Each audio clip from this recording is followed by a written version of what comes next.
content.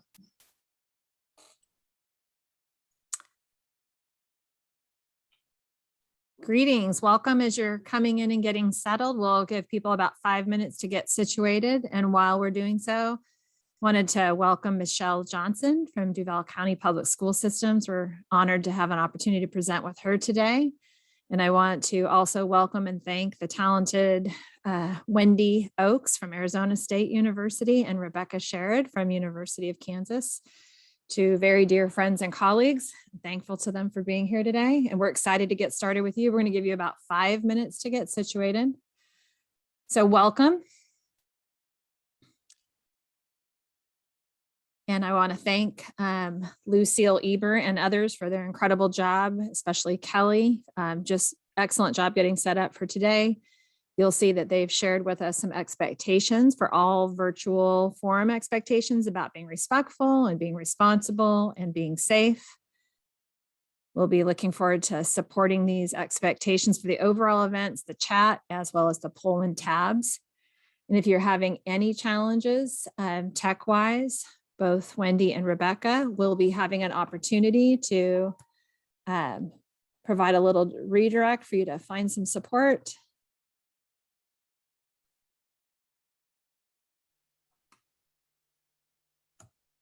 Get started in about 4 more minutes.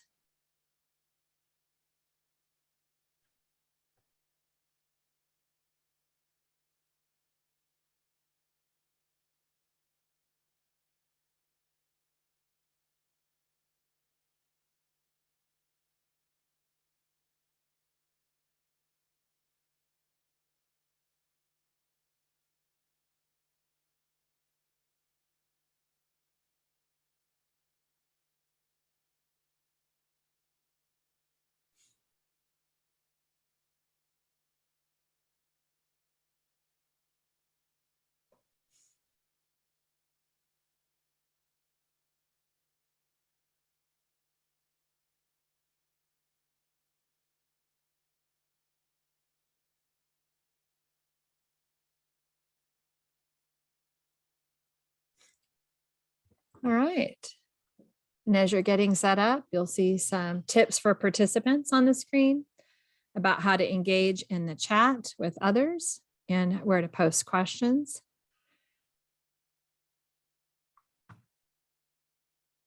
And we won't have any specific polls in ours, but it's wonderful to see people logging in and getting situated.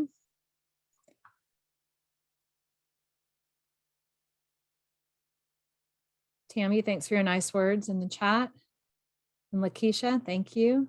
And Tracy, we're excited to have you all here.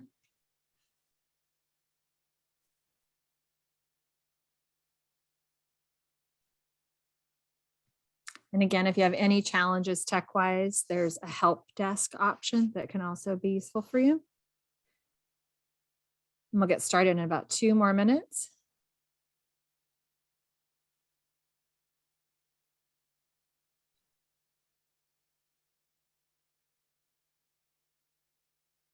And for those of you who were here last year, we're excited for another opportunity to reach so many people virtually.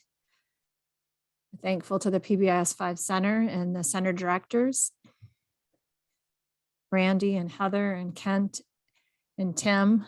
Again, excellent job of collaborating with Lucille and others from the Midwest team. And thanks to them for the practice sessions. We appreciate everything that they've done to set us up for success for today. And again, just our gentle reminder about virtual forum expectations.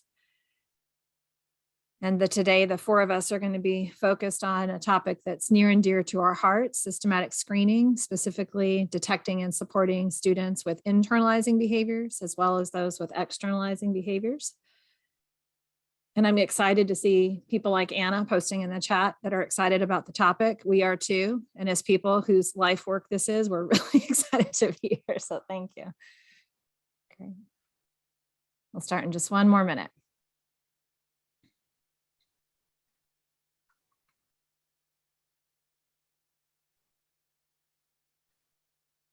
Great. We're going to go ahead and jump in. And again, thank you to everybody. That there's hundreds and hundreds of hours that go into the planning of this conference. And one of the things that I think the four of us are most appreciative is that of the participants. As full and as challenging as life can be right now, we appreciate the gift of your time to spend the next hour and 15 minutes with us. And so just as on your screen now, you should see a short little introduction about what we're going to accomplish today. We're going to begin by situating the context about how screening takes place in integrated tiered systems. And then we are incredibly fortunate to have lessons learned from the field from Michelle Johnson from Duval County Public Schools. And she's going to share a little bit about her journey with systematic screening.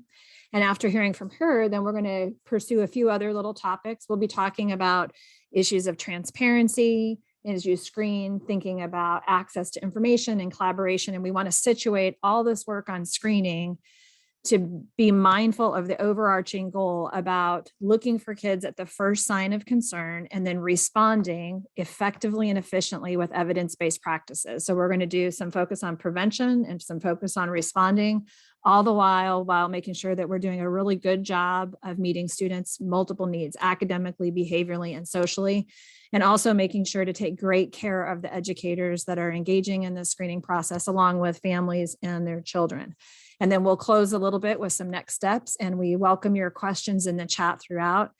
And as we get started today, screening is personal for us, and I think we all want to just simply begin by thanking you again for the gift of your timing and being in here. And I think this is such I think one of the positive outcomes of the last 18 months is that the world is on the same page in terms of the priority and the needs placed on really supporting kids that need additional support to be successful, not just in school, but in life in general. And even pre-pandemic, if you were to take a picture in the United States of America to see just, how big this challenge is in terms of children with internalizing, like shy, anxious, and withdrawn, and externalizing, acting out, non-compliant, you would find in that picture that there's about 12% of all school-age youth, kindergarten through 12th grade, that struggle from moderate to severe emotional and behavior challenges. And in that same picture, you'd find there's about 20% of kids pre-pandemic who had mild to severe issues. So when we think about the fact that less than 1% of kids with really challenging behavior issues are going to go on to receive support in special education communities and under the label of emotional disturbances, that means the vast majority of kids with these challenges are going to be detected and supported within our general education community.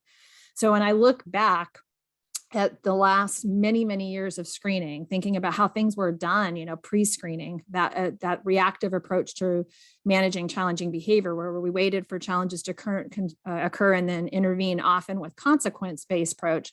I think we've been very, very fortunate as a community that we've had this shift away from reactive approaches towards a tiered systems approach, towards really proactive approaches to actively looking for kids that need more than Tier 1 has to offer.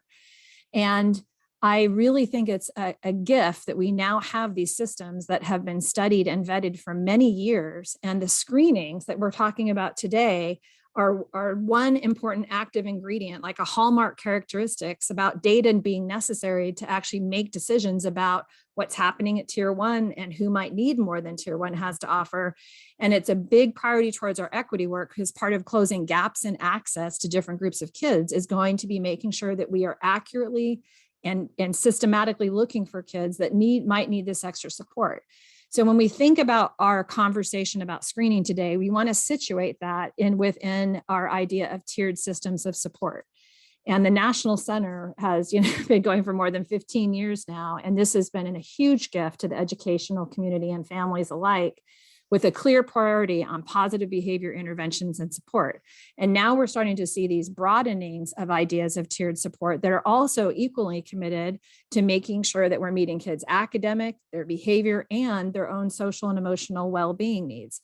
So when we think about what we're trying to accomplish right now in Tier 1, many of us have the honor to work in school systems where there is approach that is committed to having one unified system that allows people to look at multiple sources of data to not only make decisions about who needs more than tier one has to offer, but also to know what is happening at tier one. So the great advances that you'll hear about throughout this conference, the advances in the tiered fidelity inventory and other fidelity measures, those are important because we need to know what is happening at tier one before we make any recommendation that a child might need more than tier one has to offer. So if I was to take a peek inside these tiered systems, you might find, as far as the clarities that are provided for the adults in the building, a real commitment to making sure that those academic expectations are clear for kids, that we have a clear mission for faculty and staff, for students and for families about what we are hoping to accomplish at tier one. And through the great work of Brandy Simonson and Jen Freeman, there's wonderful advancements and the practicalities about being able to really empower general and special educators with low intensity supports to increase engagement and minimize disruption. Things like active supervision, building an instructional choice, pre-correcting. You're going to see that those are going to be important for building these engaging academic environments. And when we think about the great work that's happening in PBIS schools, we've got clear expectations.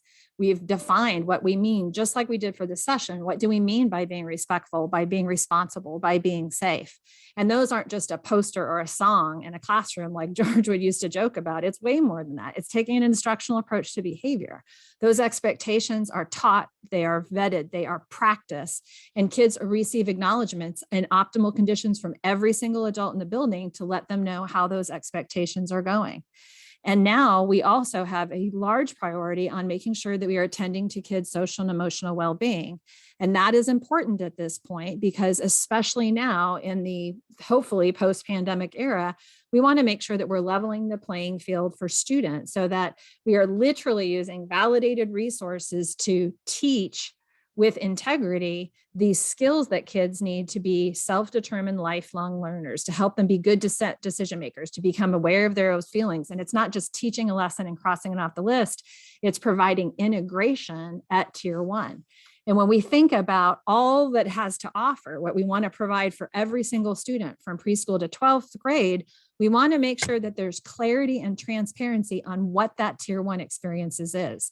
So in a CI3T model, which is a comprehensive integrated three-tiered model, this gets done with an implementation manual, and it makes transparent for every adult what the tier one practice is. And again, this is essential for screening because we have to be able to describe what the student is having access to at tier one. So it's creating clarities on how you're going to move through the curriculum, how we're going to use different strategies to support engagement. And in addition to the teaching and practicing of expectations, there's also a commitment to responding respectfully when the wheels fall off the bus. In other words, when acting out behavior does happen, we want to move through much of the acting out cycle in the way that Jeff Colvin and Terry Scott has taught us about, acknowledging students, showing empathy, moving forward with instruction, reteaching those expectations, and then quickly acknowledging kids when they get back on track. And also woven into the fabric of daily instruction is explicit instruction on those skills that kids will need, again, to become self-determined lifelong learners. The opportunity to practice being mindful, to be reflective, to being self-regulatory, to making good decisions, and to being able to advocate for yourself in ways that don't alienate the people that are trying to support you. And this whole plan gets taught not just to students in a building, but we're leveling the playing field by using these procedures for teaching. So all adults are engaged in making sure that this is the tier one experience for people. And because we know that part of this whole approach to tiered models of prevention is changing the adult experience so we can change the kid experience, we need to make sure that when we're thinking about issues of reinforcement, that in addition to those big priorities and big questions that get asked and answered about how do I acknowledge kids? How do I pick a universal reinforcer? How do I make sure that every single adult in the building has access to that acknowledgement system? We also need to be thinking about how to acknowledge and recognize the contributions of the adults in the building to thank them for the fact that they're engaging in these integrated models.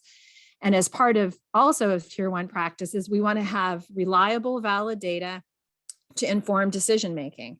And in CI3T models, that like PBIS, like ISF, like all the tiered systems, we want to make sure it is happening, that we get a voice from stakeholders to find out what they think about the goals, the procedures, and the outcomes. And we want to have clarity on how to accurately detect who might need more than Tier 1 has to offer.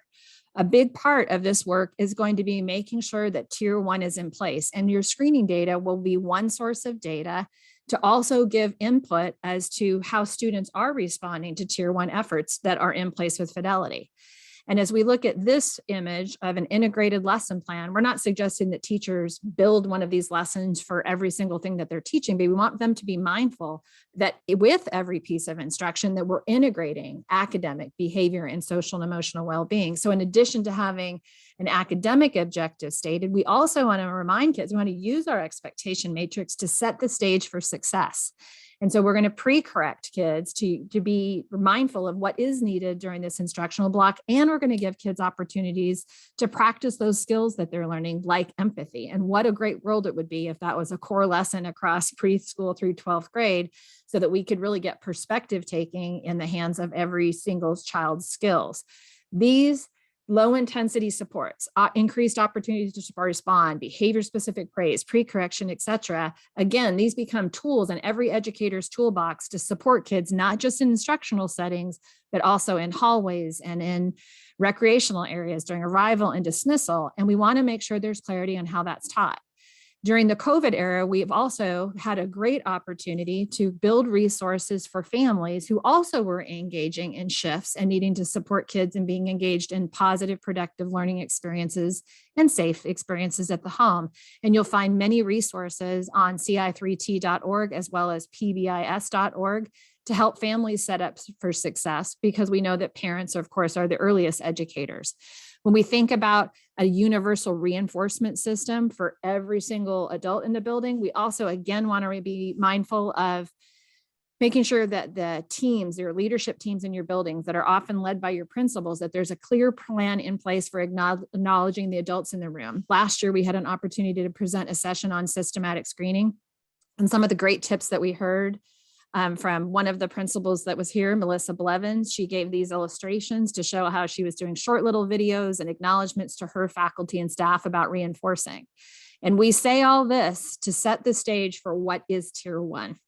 Because as we think about systematic screening, we need to know what's in place at Tier 1, and we have to have clear plans in place for how we're going to respond to the screening data that we will receive. So at Tier 1, we want to monitor social validity of the adults, find out what the adults think in fall and spring, to find out what they think about the goals, the procedures, and the outcomes that are taking place at Tier 1. Secondly, we want to make sure this is happening. So when we look at using validated tools like the tiered fidelity inventory to be able to monitor fidelity, not just at Tier 1, but also at Tier 2 and Tier 3 practices, we want to make sure this is in place, and that we use multiple sources of data, not necessarily multiple sources of the same screening domain, but we want to make sure that we have multiple sources of information to make accurate decisions about what's taking place in terms of academic, behavior, and social and emotional well-being performance at Tier 1. And we want to take accurate assessment of how kids are doing in terms of behavioral performance.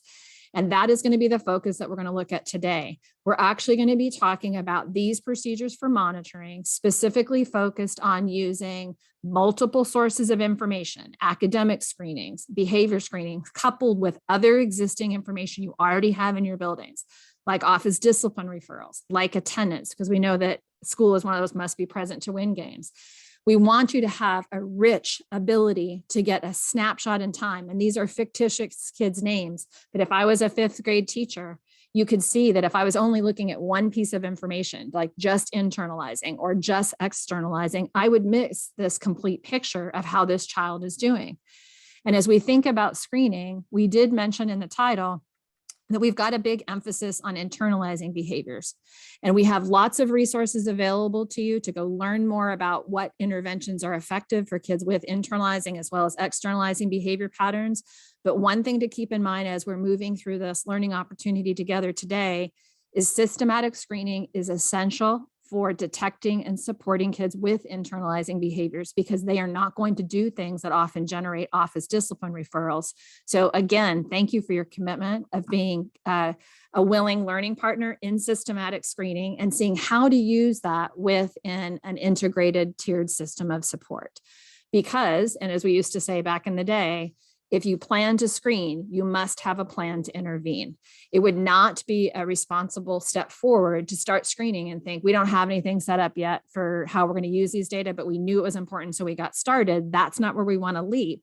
Instead, we want to think intentionally about what is in place at tier 1, and then we want to do the same at tier 2. And rather than having separate lists for here's what we do academically, or if for reading or for math or behavior or for emotional well-being, we encourage you to really think about how those tier 2 supports can be integrated. And we'd like you to think about doing the same thing at tier 3. So when we look at kids that are exposed to multiple risk factors and have tier 3 needs for behavior, we want to make sure that they get really validated interventions, things that might involve community agencies. As you're listening and learning to Mark Weiss throughout this session, you might also be thinking about high quality functional assessment based interventions like you'll be learning from Don Kincaid and others. And all of this, of course, is situated with an implementation sciences, knowing that we're not going to roll out and be perfect on the first day of launching a tiered system of support. But we want to make sure the building blocks are in place and that we have a plan for systematic screening. And as part of that plan for accurately detecting who needs more, we want to make sure that we've selected a validated tool and that we have clear guidance on how to set it up, how to use it, and how to use it to shape instruction. And Wendy Oakes, who is fielding questions right now in the chat, she is one of the national leaders on systematic screening, and she's written volumes about how to select it, how to install it, how to use those data. So I'm grateful to her for her time and expertise.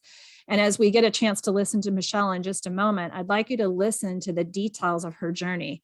They've thought carefully about how it's collected, how it's shared, because we want to make sure that it's shared correctly and with permissions. And we want to make sure that we're being very cautious about decision-making. For example, in many screening tools, item level data are not examined to inform intervention efforts. It's the total score. So we want to make sure that we get good information in your hands and for you to take back to your schools and your district so that we can move forward screening respectfully and screening responsibly.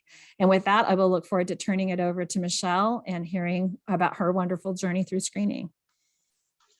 Thank you, Kathleen. My name is Michelle Johnson, and I am from Duval County Public Schools, which is located in North Florida in the city of Jacksonville, Florida. And we serve families and students in urban, suburban, and rural areas of the Jacksonville and Duval County area. We have 196 schools and approximately 130,000 students, where there are 26 high schools, 31 middle schools, and 139 elementary schools. Next slide. We are involved in universal screening because of several different factors. And this is going to be a little bit about our journey, which we have been involved with universal screening since 2018. We were awarded in Duval County the AWARE grant, which was from SAMHSA. It's Advancing Wellness and Resiliency Education. And one of the grant objectives with Project AWARE was to develop and implement universal screening procedures. We also, in our district, we're looking at comprehensive school mental health and developing that.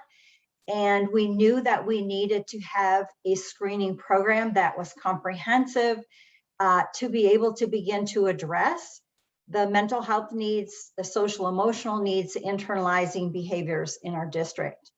We also had an unfortunate experience happen in Florida, which many of you are familiar with, the Marjorie Stoneman Douglas, the unfortunate shooting that happened at the high school.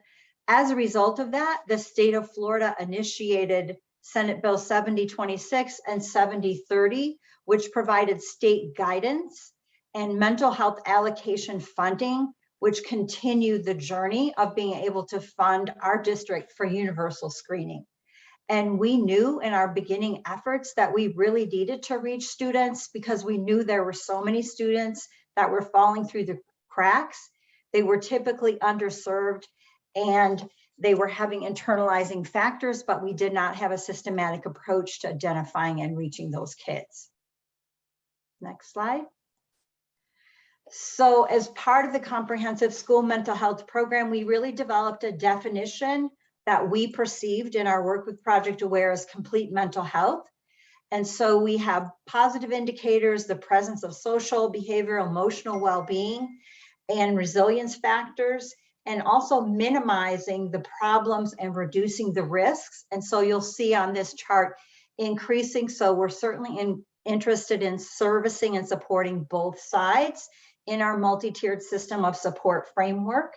And we utilized a public health model, which entails both promotion of positive mental well-being and promoting resilience and reducing risk in our students.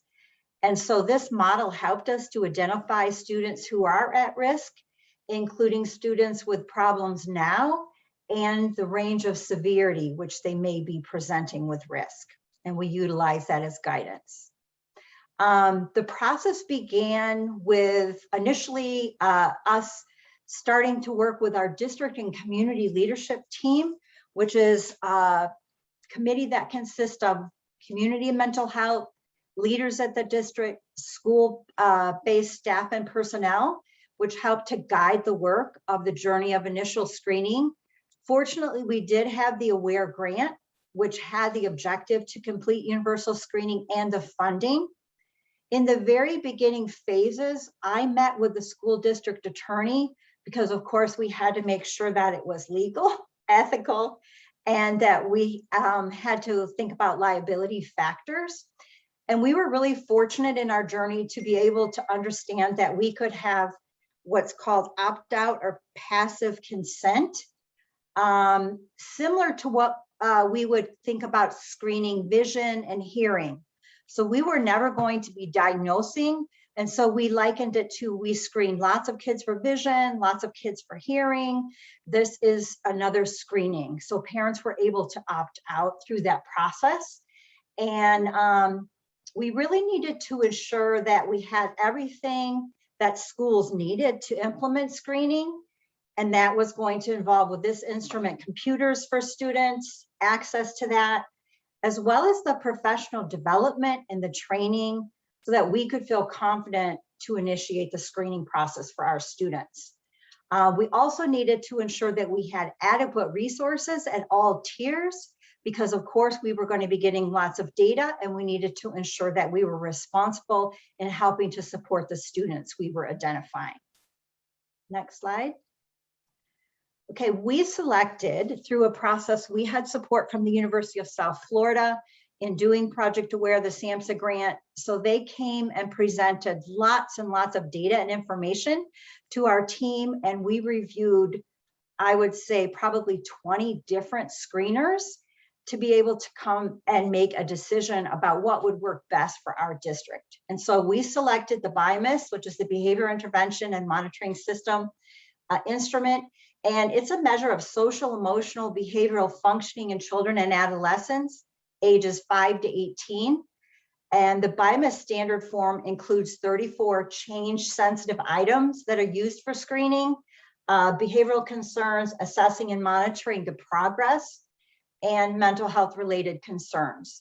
And with the PBIS standard form scales, we have the behavioral concern scales, which identify risk.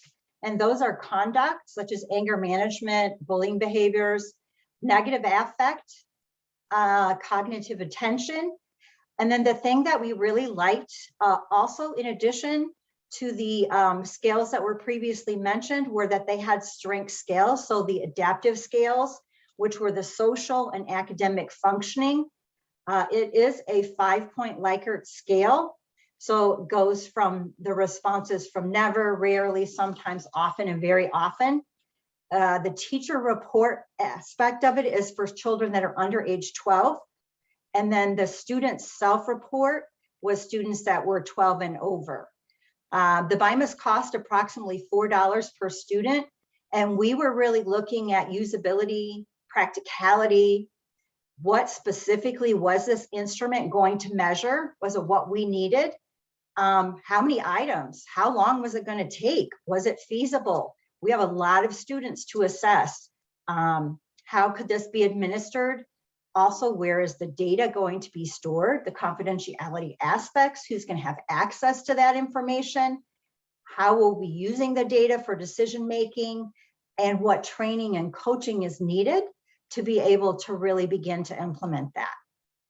And so what we learned, next slide, please, is we selected the PBIS because, again, we really liked that strength and areas of concern, but we wanted to begin with a strengths-based approach. It's also a very brief format, which we needed. We could also make inferences on tier 1, along with other early warning systems data for our schools. And we could identify our students that were at highest risk, who may be struggling with those internalizing behaviors that we might have missed previously. We knew we needed a data package. Our schools don't have the capacity to input all that amount of data. And fortunately, we had the AWARE grant to initially fund the screener, and then we were able to move to the mental health allocation funding. Okay, next slide, please. So we started out with a really small sample size. In Project AWARE, we had 6 targeted schools, and that consisted of 2 middle schools, 1 K-8 school, and 3 elementary schools. And we just started with 1 grade level. But each year we scaled up, so we added a grade. And in the middle school, we were able to complete whole school data within our beginning work of Project AWARE. So we had complete school data only in those 2 middle schools at that point. In 2018, the district-wide adaptation began as a result of the Senate bill. So we began to screen in grades 3, 6, and 9 to implement the mental health allocation and support that as we understood it was intended. And then in 2019, we actually have a new grant, which is called Project RISE. It's Reducing Inequities in Student Environments. And it is a research grant with NIH and the National Institute of Justice. And now we are screening 8 complete middle schools. So that's very exciting that we will have whole school data on 8 complete middle schools at the end of next year. One of the things that absolutely on this journey is we needed a lot of professional development. So we had school point of contacts and coordinators. They came and were trained face-to-face so they could understand universal screening and understand how to implement it at their schools, whether it would be the teacher report where teachers actually reported on students, or whether it would be self-report. And the older students were able to, on the computer, do their self-reporting for the assessment. We did use passive consent or opt-out, and as well as providing that information to parents, we provided frequently asked questions because we figured parents would have a lot of questions in regard to this since it was beginning. And then we did those letters in multiple languages to be able to support our families. We also administrated staggered ELA or English language arts classes were the classes that we decided we would screen in simply because they're pure to grade level. And so we were able to follow our 6th and 9th graders through the ELA classes. And the survey or the screening instrument was placed in their email. And so they were able to access that in their language arts class on a certain date and time. And another important factor is we had online monitoring at all times whenever schools would screen, because there was a question, we called that question 24, which the survey asked in the past week, and then it gives different sentence stems of concerns. One of the questions was, I had thoughts of hurting myself. So if students rated anything above never, immediately during the school day, we would screen them to determine the level of risk and if we needed to do crisis intervention immediately or provide a referral to community mental health or school mental health. So the online monitoring was really critical as we began implementing the screener. Next slide, please. This is just how nice the data presents. And again, we needed data presentation, we needed data support services, and it's very easy to see tier 1, 2, and 3 are lowest risk, some risk, and high risk. And then you can see all the different domains across the top. So we are able to, at a quick glance, look at this is school-wide data, but we're also able to get this very same data individualized for students. So the data presentation, very user-friendly and what we needed. And I just want to point out to you, typically we don't see blue, or at least I haven't seen blue. When we're looking at red, yellow, and green and looking at MTSS and the supports, the blue indicates the strength. And so we also wanted to see where our schools had strengths, where our students had strengths, so that we could continue to build from that. Next slide, please. So this is an example of our district guidance document, which explains step by step if a student reported anything other than never to question 24. In the next steps, it shares content from Youth Mental Health First Aid, which the state of Florida with a mental health allocation plan also requires all of our teachers and building personnel to be trained in youth mental health first aid, and it teaches to identify signs and symptoms. It also teaches individuals that are not mental health providers how to ask the question, are you thinking of killing yourself? Have you thought about what you might do? Have you thought about acquiring any means or methods? And so we actually walked our school personnel, which would be addressing this question 24, which are our school counselors and our community mental health, helped walk them through the steps of this for our highest risk students. And also we were able to take the district level resources, as you see on the bottom, and each domain identify low risk, what would be appropriate interventions, some risk, and high risk, so that our schools knew exactly what measures were available to support students that were reporting in these different ranges. We also use this data again for tier 1 and really looking at that social category and aligning it strongly with second step, which is what we use in this district, being able to meet those needs. Next slide, please. Early on in our work, our district provided training to all the school administrators and assistant principals on MTSS. We knew that some schools had it in place, some schools did not. And so to be able to begin screening, we knew that that was an essential and key component. And so we offered a lot of guidance documents, a lot of professional development. We also needed to teach teams about database decision-making. And so these were some of the ways that we used guidance documents, we used videos, we used face-to-face training to help schools with data, and then also formulating action plans with our school-based teams. Next slide. This slide just shows a little bit about screening over time. And up to this point, since 2016, we've screened about 38,600 approximately students.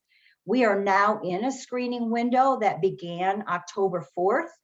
And it is a staggered screening window. So we'll start with high school, middle school, and then finish up with elementary school. But as you can see, we started out very small, 443 students.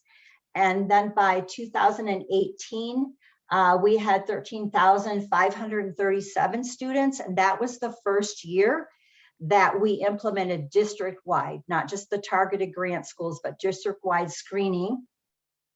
You'll see that in 2020, we had a significant drop from 2019 when we had 16,577 students. Next year, 7,035. Well, what happened in the fall of 2020, all of us are probably very familiar with COVID. And so our district went to a hybrid model. So we had students at home participating on instruction, and we had students that were present in the school. We continued to utilize our universal screening, but we consulted with the author of the PBIS to adapt universal screening to make sure it was appropriate for our virtual students. And we had to make sure that we had the supports in place for them if we were going to screen virtually. We had significantly less participation than in previous years, but it really reflected what was going on in our district at the time. A lot of our students struggled to access the online platform, whether they were sharing devices with children in the home, they were taking care of other people that might be sick, they were sick themselves, they were babysitting children while parents went to work. So we had a significant drop in participation in universal screening. But what we did do for supports for students who were participating online is we developed tier 2 small groups for students virtually, and also individual counseling, as well as our community counselors provided individual counseling and family therapy virtually. And so there were some students that participated, but I would say overall we had the same experience, that not as many students would participate in the virtual counseling or the tier 2 or tier 3 supports, consistent with what it was students accessing curriculum virtually. Okay, next slide. We learned a lot of lessons on this journey, and it's been quite a journey. And it was very good that we started small and scaled up. I say anything with a district as large as we are, it helped us to be able to identify areas that we needed to strengthen, what we as a district team needed to gain more insight, more training. The data platform was absolutely something we needed because we didn't have a lot of technology support within the district. Our implementation required quite a bit of professional development. For the first 2 years, it was face-to-face with 196 schools, educating, helping people get on board. And as you can imagine, there were some challenges with that. I will say, number one, it gets so much easier each year we screen. And we also learned that the SharePoint was critical for all the schools, so that everyone who was screening could have the documents they needed, could have the instructional videos, could have the videos that students watch before they do the screening process. So we could house everything in a central location. That strengthening MTSS, or establishing that, was critical for data utilization. We couldn't have all this data and not support students and use it responsibly. So MTSS was critical in ensuring that our schools would be responsible in the data usage and help support students. Be mindful of the screening window. We learned early on that we could not screen too many students in one day, because if they did score higher on that most risk question, we needed mental health supports to screen them in that very day. And so we have now looked at how many students are screening, how much mental health availability is in the school on the day of the screener. And we always advocate that all schools screen early in the morning, because we don't know how a student is going to react or respond to other questions as well. So we wanted to ensure that we had adequate support in the building for the students that were participating in screening. And definitely prepare for unexpected events and circumstances. Sometimes technology doesn't work as intended. There can be a variety of different things that can happen. We have had to extend the screening window simply because things have come up at schools and they couldn't screen on the identified dates. But one of the things I will say, each year it gets more and more exciting, because I do know that we have identified students that otherwise would have fallen through the cracks. Our schools report shock and astonishment when they find out certain students have screened at high risk. Again, those internalizing students that we would never, ever otherwise capture. And every year I have school counselors telling me, Michelle, I would have never thought that child was at risk. And so it's very encouraging to know that we are helping so many students, that our schools are becoming more responsible in meeting the needs of kids, and that we really aren't having kids falling through the cracks as we had before. So it's definitely a unique opportunity to really help to meet the needs of the schools, the students, and the districts. And I'm really excited about the work that we've done so far and continuing the journey. Great. And Michelle, that is just such a rich, wonderful illustration, just the model exemplar. And as you listen to Michelle talk, they carefully executed each step. They made an informed decision about what to adopt.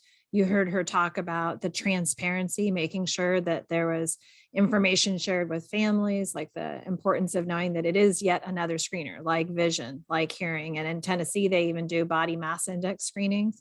So that education, that ongoing problem solving, such a great illustration of rollouts.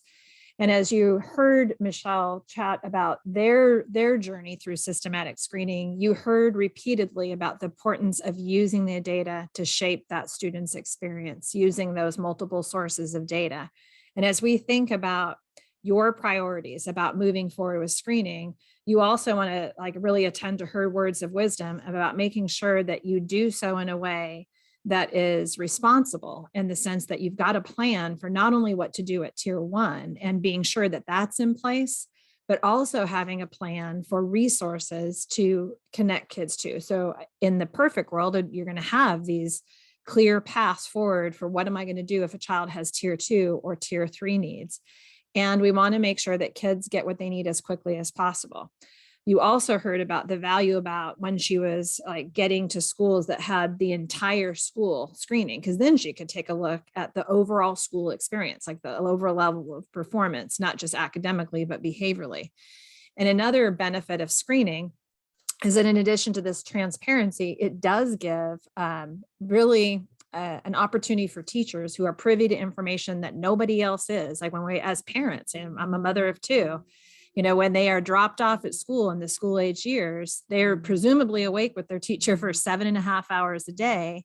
And that is an opportunity, right, for them to see slices of stress stretched academically, behaviors that may not otherwise be seen. And those informations can be used together to inform instruction in partnership with families and the students themselves. So when we think about what's happening at tier 1, we heard Michelle talk about making sure that tier 1 is in place, and that would be ultimately a universal screening practice. And in the chat, both Wendy and Rebecca are connecting you to resources on PBIS 5. There's a whole series of briefs, and Rebecca will be leading a poster session later today that will go into more details of these.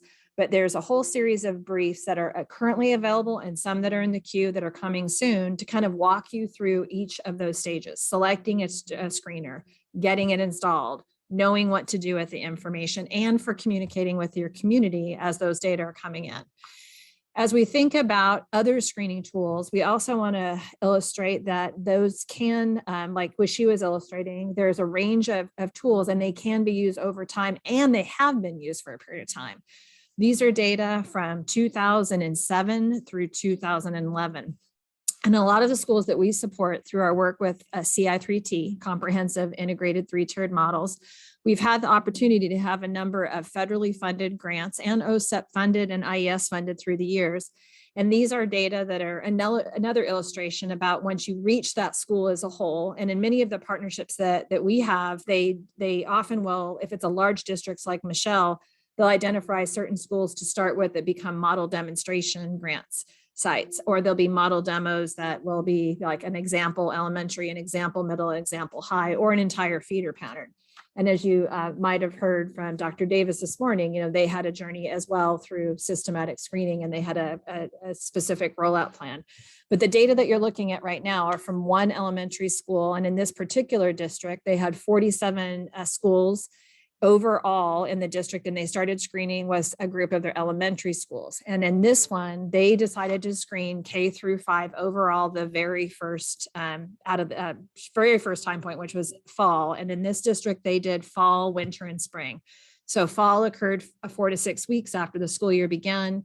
The winter occurred right before winter break. So they're looking to see how responsive is this child to tier 1 efforts, with plans to begin tier 2 and tier 3 in the fall as needed, unless there was immediate needs along the way, of course. And here you can look at the SSBD, and this is looking at the percentage of kids over time that have higher than average externalizing behaviors. And in this particular screening tool, teachers in this version, they essentially sorted their kids into most like internalizing, most like externalizing, and then just the top 3 kids passed through that first gate.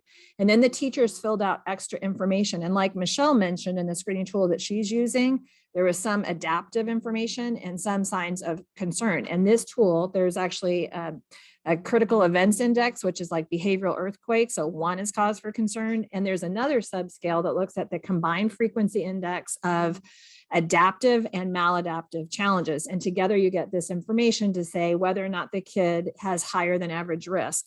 So in this school, the very first year, there were 60 kids that passed through the first gate for externalizing behavior patterns. That represented 6.8% of the entire school had higher than average. It was 13 kids. The next winter, the school grew by 1 classroom. And as you see those bars going up over time, that means that the number of kids enrolled in the elementary school is going up. And normally when elementary schools or middle or high schools get larger, risk increases. And I loved on Michelle's slide where she talked about growing the green, and you're wanting to make sure that the percentage of kids in the lower risk category are getting higher.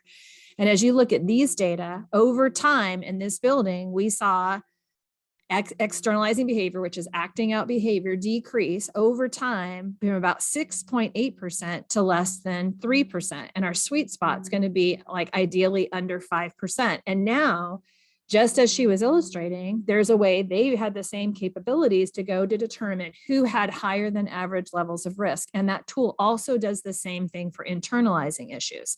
These are the same data source for the same school, but this is the internalizing domain. And we saw that same pattern over time. And you cannot draw causal conclusions because this is not a randomized control trial. But as you're using data to connect kids to support and creating transparencies, it also holds tremendous benefit for taking the guesswork out of who gets more, and instead letting that be a data-informed decision. And when you heard Michelle talk about the surprise for some people that had higher than average levels of internalizing issues, very, very true. There's oftentimes kids with internalizing issues, they're not going to engage in behaviors that earn office discipline referrals. And oftentimes there is not a corresponding challenge academically. So the kids might be high performing academically. And if you didn't screen, you would miss the opportunity to support those students. Also very popular in our work has been the use of the student risk screening scale for internalizing and externalizing behavior. This is one of the remaining free access screening tools. It is also completed fall, winter, and spring. And then each student, you consider a student, you rate across, and they get a total score. And that total score is used to place students into risk categories, low, moderate, and high levels for externalizing and internalizing. And it's the same 12 items that are used at middle and high schools. However, there's one item, and it's specifically peer rejection, that tends to be more reflective of internalizing behavior. So it's scored a little bit differently. And like Michelle was saying, when you get to capacity and you're screening your whole school, you have the opportunity to look at what's happening in terms of overall level of risk for kids for your entire building. So when you have your screening data, you can look at the overall school as a whole. You can unpackage it by grade level. You can unpackage it by classroom. You can then get down and drill into individual students' needs. These are data that were used in this district. And this district, they had 14 elementary schools, 4 middle, and 2 high schools. And they elected to screen every single elementary school child at the same time. They did not use, this is a teacher completed, so it doesn't have that parallel component where students are filling it out and there isn't a parent component. But in this building, like in this school building, you can look to see how risk has shifted over time. And the experience for students and for families was very different at the very beginning. When they, in their very beginning years, when they were first starting CI3T, they had less than 70% of the kids in the low risk category. And if you look over time, you look to Michelle's growing the green. And now we can look to see how kids are responding over time, again, using that information to connect kids to supports.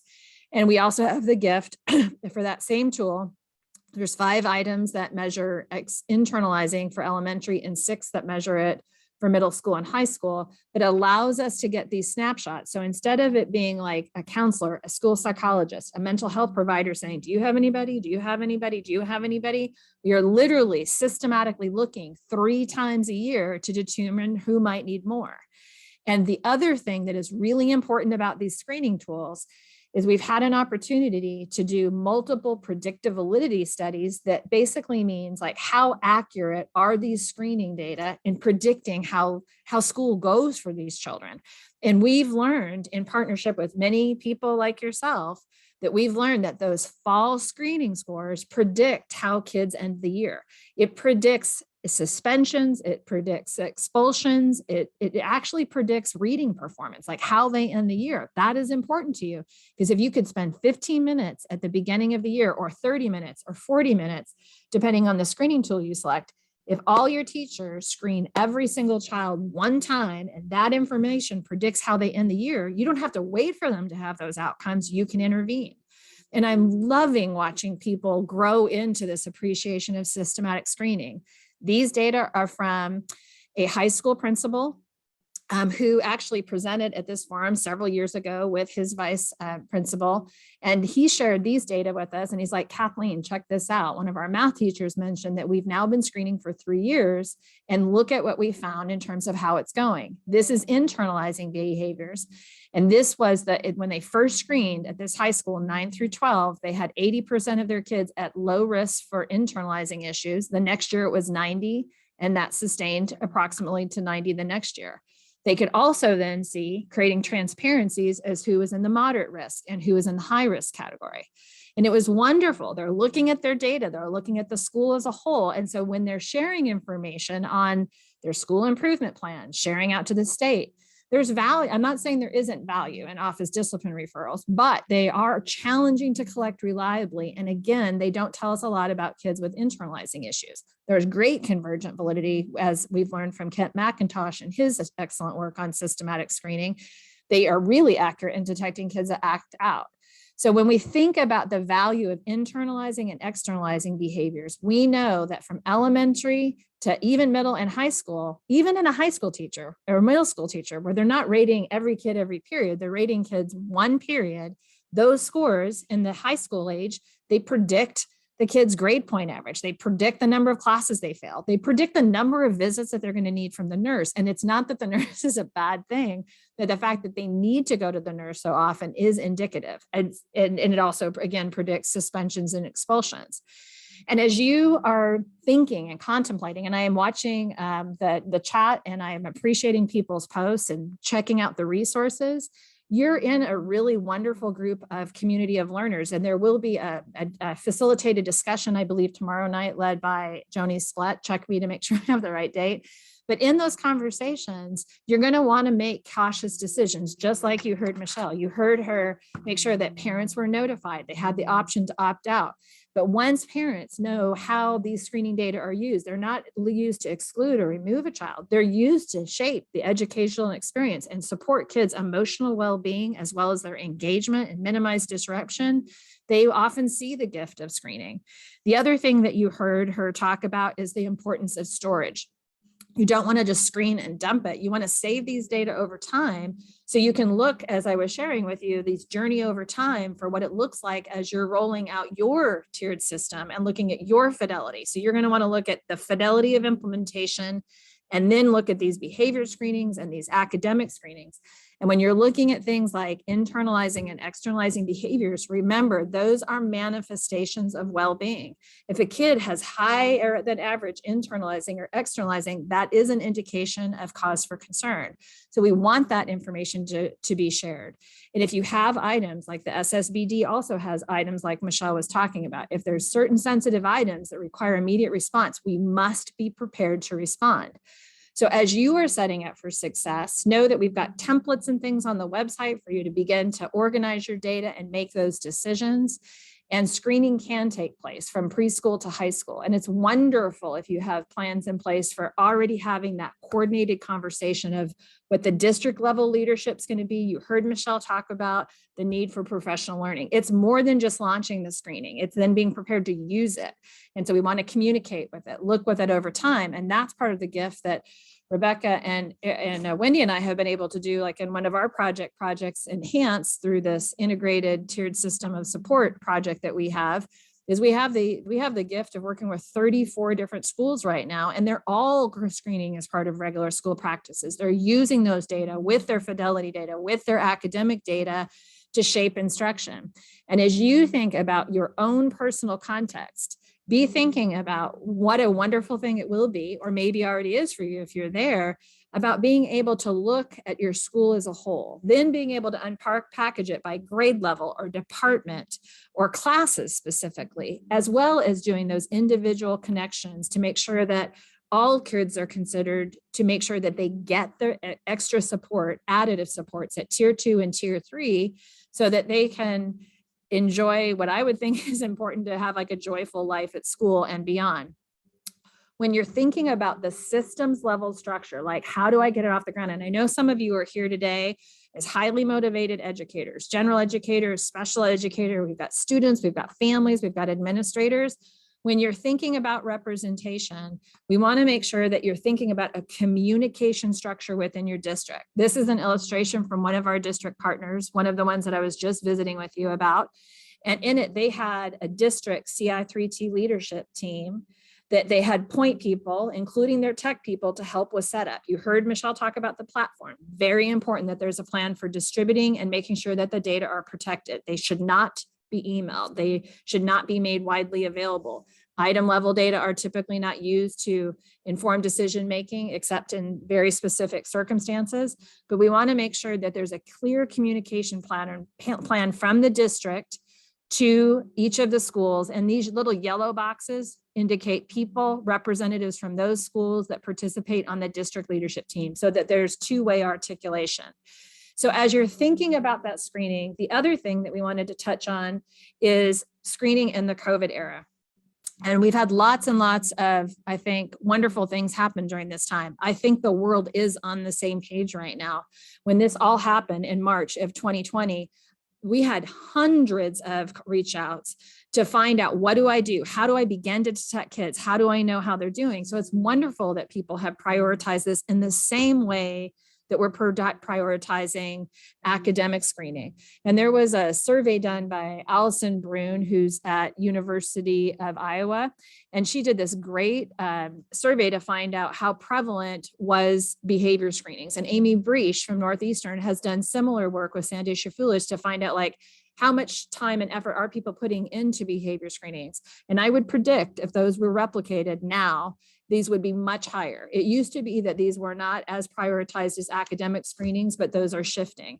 And as you're thinking about engaging in the screening in the COVID era, there are big questions right now about the reliability and the validity of those tools. Wendy and Rebecca and Mark Buckman and I have a grant. We're very thankful. It's also from the Institute of Education Sciences. And the sole purpose of that grant is to conduct additional reliability and validity analyses. And we happen to be in a position to where we have data that were collected before the COVID era and during the COVID era. And we look forward to, hopefully by this time next year, being able to share with you about how well these did work in terms of predictive validity in the COVID era. So our recommendations for you at this time is do what you're doing. Continue to screen and engage in professional learning with how to use those data. Use multiple sources of data to shape your instruction and screen responsibly. There's multiple resources out there to help guide your journey. You can find some on this website on ci3t.org. You'll find some infographics and information about systematic screening. And what I'm most excited to share with you as we draw to a close is that at this session in the forum, as I mentioned, Rebecca's leading a poster session, and in it, she'll be showcasing some of the new resources that are currently available on PBIS.org.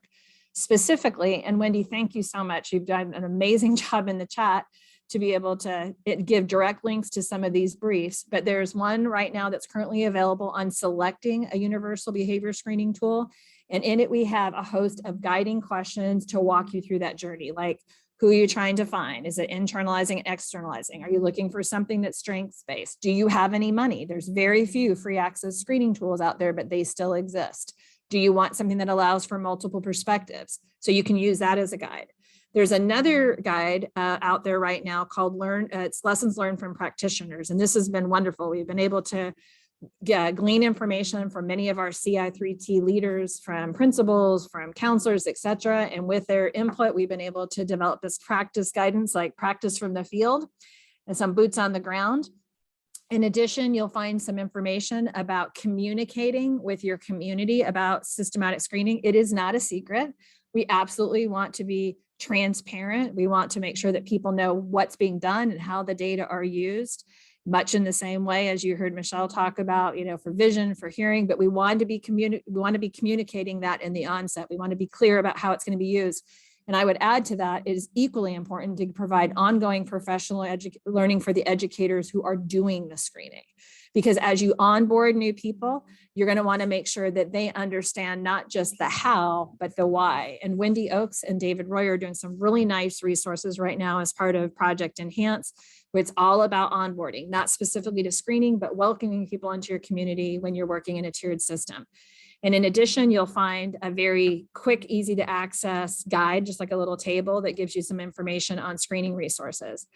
And I'm sorry that they're not currently all there, but we're super, super close. These should be there to you shortly. There's some guiding questions about installing, interpreting, and some frequently asked questions. And Michelle, hearing you talk about your frequently asked questions that you have, we look forward to learning more about those as well. So as we draw to a close, just remember, we invite you to continue your conversation with others interested in screening while you are here at this conference and that facilitated discussion. We hope you'll drop by both of our poster sessions a little bit later today. And thanks to Kelly Perales, who's doing a fantastic job of letting us know when and where these things are taking place. And the other thing I did want to mention as an output from Project Screen, the IES grant that I mentioned, we had the benefit of getting to partner with Jennifer Rolandhagen, who took the lead on putting together this screening coordinating manual. And this one is specific to the SRSS IE, but if you're looking for information on logistics about how to organize from start to finish, in that resource, you'll be able to get some things like coaching protocols, and it will connect you to little videos as well as some infographics. So to wrap up, as you're planning for next steps, take a deep breath and celebrate that you took in a lot of information. You heard from an extraordinary exemplar, and I'm going to invite you to put a 30-minute block somewhere in your calendar in the next 72 hours. And what I'm inviting you to do is give yourself 30 minutes to go explore these resources. I'm watching people thank Wendy and Rebecca in the chat for some of those specific links. I'd like you to go in and think about what are your current plans? What are you currently doing to move through kids through tiered systems of supports?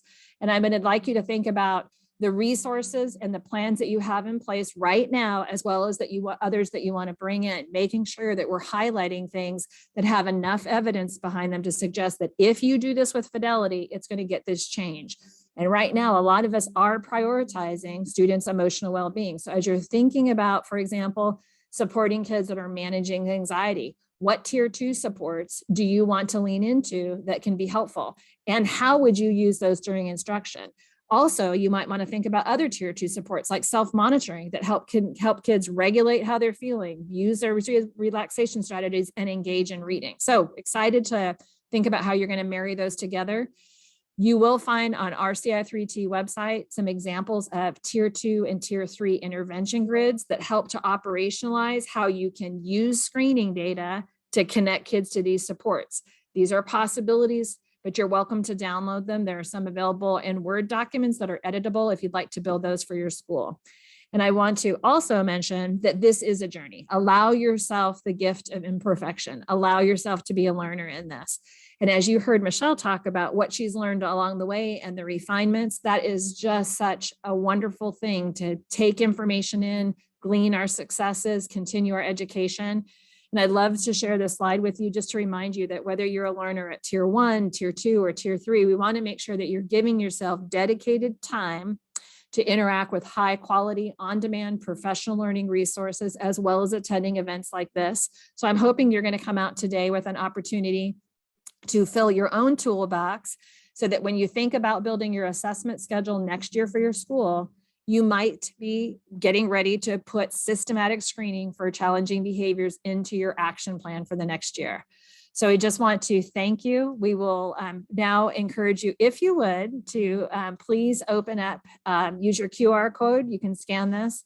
We welcome your feedback, and we hope to see some of you at tonight's poster session. And I know we will not be together at the lobby bar, but we will be there in spirit.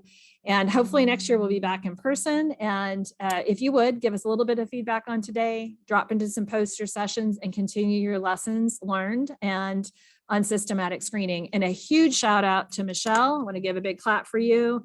And a most sincere thanks to Rebecca and Wendy. You guys are amazing. And thank you very much for keeping your video on during this time so we could look at you. Have a wonderful rest of your conference. And Kelly, thank you so much for the prep and getting ready for today. Thank you, everyone. Have a great day.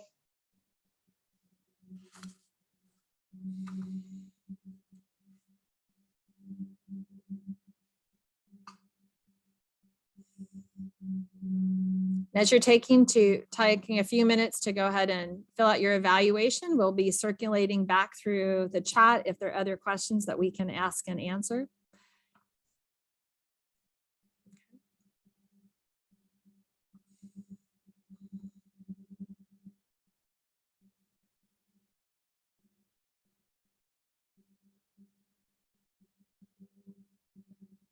And Andrew, that's a really good question. Andrew posted in the chat that he's seeing some over-identifying risks with the SRSS. Is that a symptom of the unique to this specific year? And if you want to reach out to me, I'm going to go ahead and put my email in the chat. I'd be happy to visit with you. Specifically, we could screen share and take to look at your summative data. But we haven't seen that. Actually, we saw in fall of 2020, we actually saw in fall fewer kids screening in the moderate or high risk. Our schools are currently in their screening window right now. They just closed, actually. So our schools will be looking at data this week. So Andrew, I'm happy to look at the regions that we're supporting. And if you want, I can share with you what we're learning there. And I'd be more than happy to look at your data. I will say, though, that it is expected that risk would go up this year. The National Association of School Psychologists actually anticipated that the prevalence rates would increase for internalizing issues and potentially externalizing issues as well. So I'm not terribly surprised, but we haven't seen it yet in some of the schools that we're supporting. So good question. And then Wendy, did you see other questions that you want to put to the forefront?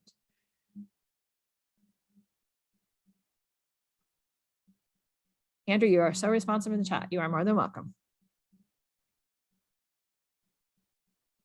And then Toy was letting us know the link for the raffle doesn't work. So we'll see if we can get that figured out.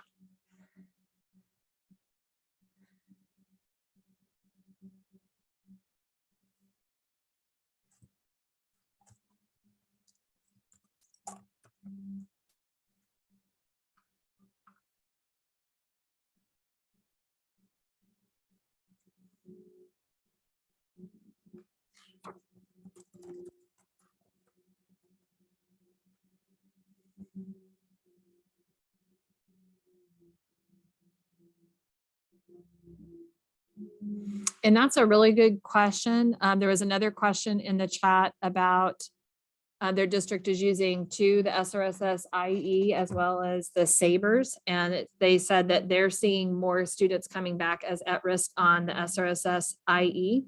And the good news is we will actually have data to share with you next year. We are participating with one district right now on a convergent validity study using those exact two tools to see how they function the same. So we'll be able to share with you definitively basically, but definitively how those schools work, how those different screening tools work. So if you did this one, you might have missed these kids. If you did this one, you might have missed these kids. And one important thing to remember is that when you are doing screening, it is better to have a false positive than a false negative. And by a false positive means you're suggesting that there's a cause for concern rather than overlooking a kid. So, because if you think about the consequences of screening, it's usually additional support. So there's another check, there's other information. It could be an extra support. The bigger concern I would be worried about in a screener is that if it has a higher false negative rate, which means I overlooked a kid that needs help. As a mother and as a researcher, that is my major concern. So if you had to pick a tool that erred on one side or the other, you would want one that's more likely to screen in than to miss a kid. And Wendy, thanks for putting that question forward.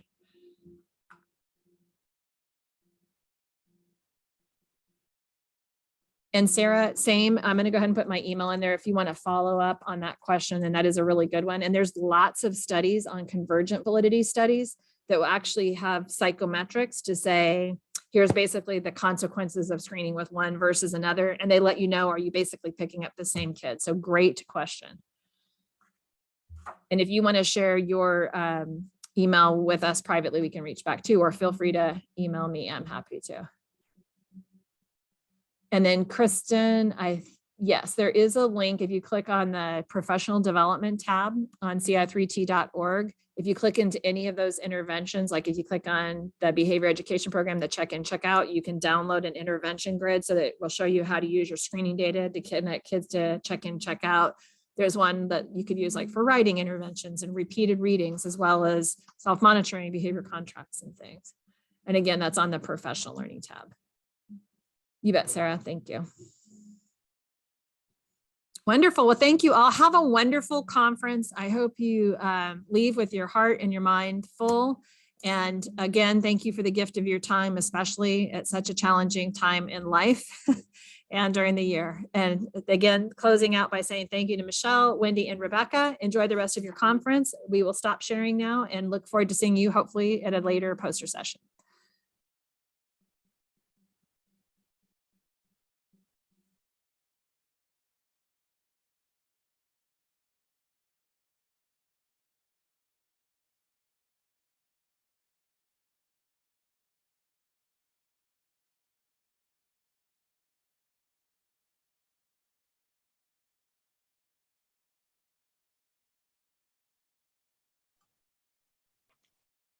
Thank you, Kathleen.